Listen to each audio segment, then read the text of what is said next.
Right ఇక breaking news చూస్తున్నాం. గాంధీ భవన్ వద్ద ఉద్రిక్తత చోటు చేసుకుంది. అసంతృప్త నేతల అనుచరుల నిరసనలతో గాంధీ భవన్ దద్దరిల్లింది. జూబ్లీ హిల్స్ టికెట్ విష్ణువర్ధన్ రెడ్డికి ఇవ్వకపోవడంతో ఆయన అనుచరులు ఆందోళనకు దిగారు. కాంగ్రెస్ కండువాలు దగ్ధం చేసి రేవంత్ ఫోటోలు చించేశారు.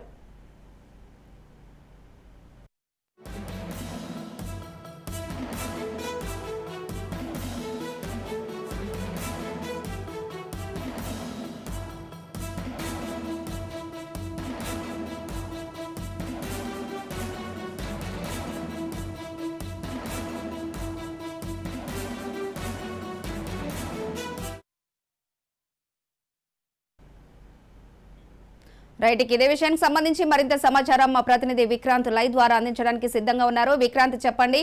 కాంగ్రెస్ పార్టీలో విష్ణువర్ధన్ రెడ్డికి టికెట్ ఇవ్వకపోవడంతో ఆయన అనుచరులు గాంధీ భవన్ వద్ద ఉద్రిక్త వాతావరణం చోటు చేసుకుందని చూస్తున్నాం. ప్రస్తుతం ఉన్న అప్డేట్స్ ఏంటి? రమాదేవి, మొత్తానికి మాత్రం కాంగ్రెస్ పార్టీ నిన్న విడుదల చేసినటువంటి రెండవ లిస్టులో మాత్రం ఇటు జూబ్లీహిల్స్కు సంబంధించి కూడా మాజీ ఎమ్మెల్యే విష్ణువర్ధన్ రెడ్డికి టికెట్ నిరాకరించడం జరిగింది.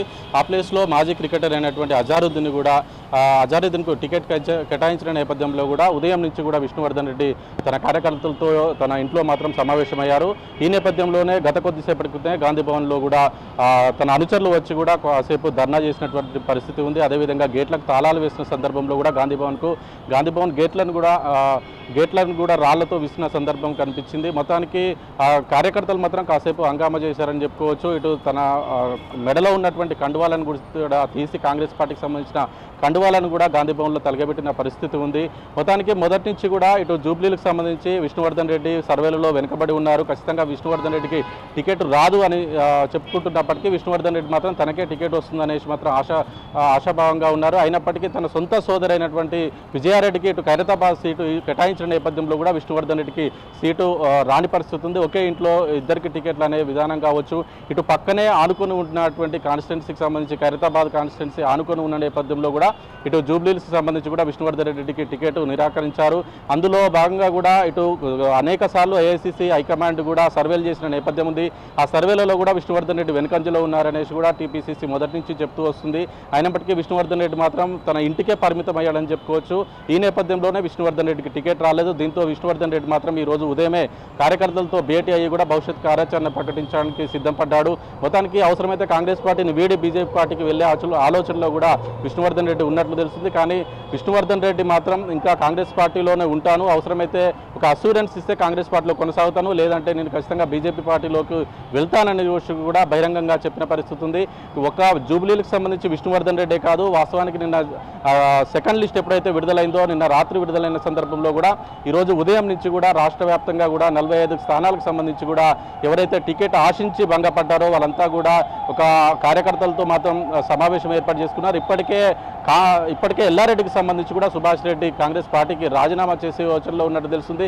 ఇక కూకట్పల్లికి విషయంలో కూడా తను రాజీనామా చేసే ఆలోచనలో ఉన్నట్టు తెలుస్తుంది. ఇప్పటికే మొదటి లిస్టులో కూడా 55 మందికి సంబంధించిన లిస్టు విడుదలైనప్పుడు కూడా పెద్ద ఎత్తున గాంధీ భవన్ దగ్గర హడావుడి ఎవరైతే ఆశించి టికెట్ రాలేదో వాళ్ళంతా కూడా గాంధీ భవన్ దగ్గర నిరసనలు చేసిన పరిస్థితి. కానీ సెకండ్ లిస్టులో మాత్రం కేవలం విష్ణువర్ధన్ రెడ్డికి సంబంధించిన వ్యక్తులే అనుచరులే వచ్చి ఇక్కడ కేవలం జూబ్లీలకు సంబంధించిన నేతలే వచ్చి ఇక్కడ ధర్నా చేసినటువంటి పరిస్థితి ఉంది.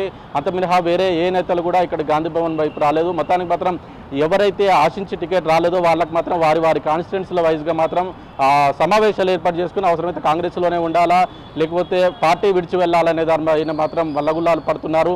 ఇప్పటికే ఇటు నిన్న ప్రకటించిన లిస్టులో కూడా ఇటు హైదరాబాద్కు సంబంధించి కూడా జూబ్లీహిల్స్ చూసుకున్నట్లయితే ఖైరతాబాద్ కూడా ఇటు విజయారెడ్డికి పీజీఆర్ కూతురే విజయారెడ్డికి ఇచ్చారు. కానీ ఖైరతాబాద్ స్థానం ఆశించినటువంటి రోహిన్ రెడ్డికి మాత్రం ఇటు అంబర్పేట టికెట్ కేటాయించిన నేపథ్యంలో కూడా విహెచ్ లాంటి నేతలు కూడా ఖచ్చితంగా తన అనుచరుడైనటువంటి లక్ష్మణ్ యాదవ్కి ఇవ్వకుండా కూడా పక్కా నియోజకవర్గమైనటువంటి రోహిన్ రెడ్డికి ఇవ్వడానికి కూడా జీర్ణించుకోలేకపోయాడు. కానీ గత కొద్దిసేపటి క్రితమే రోహిన్ రెడ్డి స్వయంగా వెళ్ళి సీనియర్ నేత విహెచ్ను కలిసిన సందర్భంలో కూడా విహెచ్ కొంచెం మెత్తబడ్డాడని చెప్పుకోవచ్చు. ఇక సెల్స్ విషయానికి వస్తే ఫ్రంటలైజ్డ్ ఆర్గనైజేషన్స్ ఏవైతే ఉన్నాయో కాంగ్రెస్ పార్టీలో కేవలం ఒక మహిళా కాంగ్రెస్ అధ్యక్షురాలకు మినహా యూత్ కాంగ్రెస్ అధ్యక్షుడు శివసేనారెడ్డి కావచ్చు, వనపర్తికి సంబంధించి ఎన్ఎస్ఏ వెంకట్ గతంలో హుజూరాబాద్కి సంబంధించి కూడా వనపర్తిలో వెంకట్ని కూడా హుజురాబాద్లో పోటీ చేసిన నేపథ్యం ఉంది. ఇటు యూత్ కాంగ్రెస్ కావచ్చు, ఎన్ఎస్యూఏ కావచ్చు, వాళ్ళు ఎవరికి, అదేవిధంగా ఓబీసీ సెల్ చైర్మన్ నూతి శ్రీకాంత్ కూడా ఇదే అంబర్పేట స్థానం కూడా ఆశించాడు.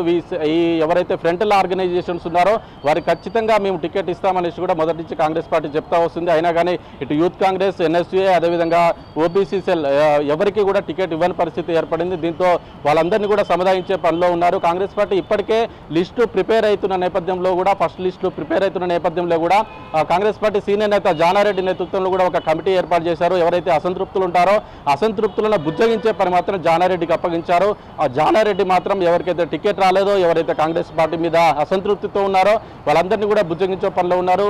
కేవలం జానారెడ్డే కాదు, కాంగ్రెస్ పార్టీ సీనియర్ నేత భట్టి విక్రమార్క కావచ్చు, అదేవిధంగా మల్లు రవి, ఉత్తమ్ కుమార్ రెడ్డి, కోమటిరెడ్డి వెంకరెడ్డి వీళ్ళంతా కూడా ఎవరైతే వారికి సంబంధించిన ఆయా జిల్లాలకు సంబంధించి కూడా ఎవరైతే అసంతృప్తులు ఉన్నారో వాళ్ళని సముదాయించే పనిలో ఉన్నారు. ఇటు నల్గొండ జిల్లాకు విషయం వస్తే కూడా కోమటిరెడ్డి రాజగోపాల్ రెండు రోజుల క్రితమే రాజీనామా చేసి నిన్న కాంగ్రెస్ పార్టీలో చేరిన నేపథ్యంలో కూడా కాంగ్రెస్ పార్టీ నుంచి రాజగోపాల్ రెడ్డికి టికెట్ వచ్చిన నేపథ్యంలో అక్కడ స్థానిక అభ్యర్థి అయినటువంటి, స్థానిక నేత అయినటువంటి చలమల్ల కృష్ణారెడ్డి కూడా ఈరోజు ఉదయమే చౌటుప్పల్లో కూడా సభ ఏర్పాటు చేసుకొని ఖచ్చితంగా కాంగ్రెస్ పార్టీ అవసరమైతే ఇండిపెండెంట్గా పోటీ చేస్తాననే సంకేతాలు మాత్రం ఇప్పటికే ఇచ్చారు. అక్కడ ఆస్పిరెంట్ పాల్వాయి స్రవంతి కూడా ఉప ఎన్నిక, రాజగోపాల్ రెడ్డి రాజీనామా చేసిన నేపథ్యంలో కూడా ఉప ఎన్నిక వచ్చిన సందర్భంలో కూడా పాల్వాయి స్రవంతి కూడా అక్కడ పోటీ చేశారు. నాకు కూడా అన్యాయం జరిగిందనేసి కూడా పాల్వాయి స్రవంతి చెప్తా ఉన్నారు. మొత్తానికి అసంతృప్తులు మాత్రం చాలా మంది ఉన్నప్పటికీ బహిరంగంగా మాత్రం ఖచ్చితంగా ఒక కాంగ్రెస్ పార్టీకి సంబంధించి జానారెడ్డి కావచ్చు, ఇతర ముఖ్య నేతలు మాట్లాడిన సందర్భంలో కూడా కొంత మెత్తబడ్డారని చెప్పుకోవచ్చు. కానీ కొంతమంది, కేవలం ఒక 4 నుంచి 6 మంది మాత్రమే ఇటు కాంగ్రెస్ పార్టీకి రాజీనామా చేసే యోచనలో ఉన్నారు. అవసరమైతే ఇండిపెండెంట్గా పోటీ చేసేందుకు మాత్రం సిద్ధపడుతున్నారు. Ramadevi. Right Vikrant, thank you.